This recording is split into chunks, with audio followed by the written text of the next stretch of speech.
কিরে ফুচকা পাড়া কোথায় রে? বাবা ওদিকে মুখ ঘুরিয়ে। তো আমরা এই যে চলছি ফুচকা পাড়া, তোমরাই চলো তোমাদেরও নিয়ে যাই। যাই হোক, প্রথমবার যেহেতু যাচ্ছি এদিক ওদিক শুনেই জিজ্ঞাসা করে বলে যেতে হচ্ছে। তো আমি তো ভীষণ অবাক হয়ে গেছিলাম, কারণ দুই পাশেই মানে দুই ধারে রাস্তার মানে শুধু ফুচকার দোকান। দেখুন মানে এত দারুণ লাগছিল, আমার তো বেশ ভালো লেগেছে। আর খেয়েও দেখবো কতটা ভালো। তার আগে চলুন মন্দিরটা ঘুরে আসা যাক। আমি যাচ্ছি, চলুন আপনারাও আমার সঙ্গে চলুন। যেহেতু আমি ফার্স্ট টাইম এসছি, আমার তো বেশ ভালো লাগছে। আর বিকালটা তো ওয়েদারটা আরও ভালো লাগে ঘুরতে, কার না ভালো লাগে বলুন তো।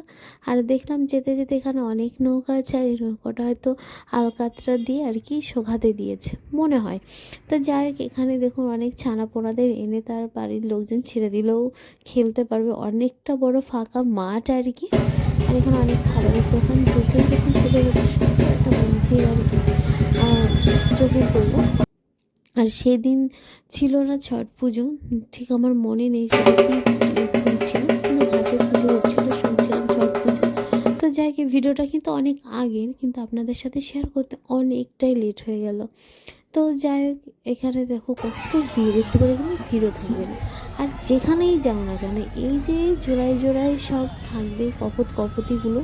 আর আমরা একটা অন্য সাইড এসে দেখলাম, মানে পেছনের দিকে হয়তো না, সাইডে আর কি।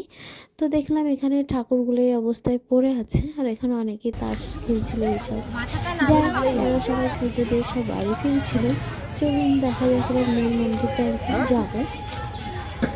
আর তার আগে দেখি এখানে দুই সাইডে অনেক খাবারের দোকান আছে, মানে টুকটাক মেলার মতন তো না, মানে প্রায় কিছু কিছু জিনিসপত্র এই যেরকম জিনিস পাওয়া যায়, যে অনেক বাচ্চা নিয়ে আসে ওই জন্য। আর এই যে মন্দিরটায় দেখুন কি দারুণ না মন্দিরটা, যেহেতু আমরা যেতে পারিনি, একটু প্রবলেম ছিল। তো যাই হোক, এখানে একটু চা নিয়ে নিয়েছিলাম। চা যদিও খায় না, কিন্তু এই ওয়েদারে না চাটা এর সাথে যাচ্ছিল, মানে দুর্দান্ত ওয়েদার। আর এত সুন্দর মনোরম পরিবেশে চা না হলে হয় না। তারপরে খেয়ে নিলাম আইসক্রিম। আর এদিকে পা তো নাচাচ্ছি এই কারণে, এত পরিমাণে মশা কী আর বলবো। তারপর এটা টেস্ট করে নিয়েছিলাম খাসি চর্বি দিয়ে ঘুগনি, সত্যি দুর্দান্ত। আর এখনটা দেখো গঙ্গার চারপাশে কত লাইট জ্বলছে, দারুণ লাগছে। কিন্তু যত সন্ধ্যা হচ্ছে, মানে যতটা টাইম যাচ্ছে ততই না সুন্দর হচ্ছে। আর এই যে মন্দির কত সুন্দর, মানে এটা মন আপনার ভালো হয়েই যাবে, এটা আমি 100% গ্যারান্টি দিয়ে বলতে পারি। খুব সুন্দর একটা পরিবেশ, মানে ভালো জায়গা। তো যাই হোক, আমরা চলে এসেছি ফুচকা পাড়া, তারপরে পম্পা দিয়ে গেছে। তো পম্পা দিয়ে ওই ব্যানার টানানো দেখেই এসেছি, মানে দিদি আমার পেছনে দেখুন আপনারা দেখতে পাচ্ছেন। তো আমি টেস্ট করেছিলাম, যে টেস্ট করে কতটা ভালো ফুচকা হয়।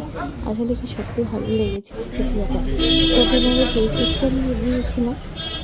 আর এইদিকে দেখো মেনুতে কিন্তু অনেক রকমের ফুচকা আছে। দেখ আমরা অত কিছু টেস্ট করিনি, শুধু দই ফুচকা, জল ফুচকা, জল ফুচকা না খেলে ফুচকা খেলে কোনো মানে নেই আমার কাছে। তো যাই হোক, এইদিকে কিন্তু আমি জল ফুচকা আমি ভিডিওটা করতে পারিনি, শুধু দই ফুচকাটা নিয়ে বসে খাচ্ছিলাম। সেটা আর কি ভিডিওটা মনেই ছিল না আমার ভিডিও করার কথা। যাক, আমার কিন্তু বেশ ভালো লেগেছে।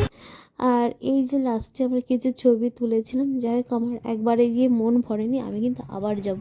আমার খুব ভালো লেগেছে, আর ওই জায়গাটা সত্যি অনেক সুন্দর, পার্সোনালি আমার খুব ভালো লেগেছে।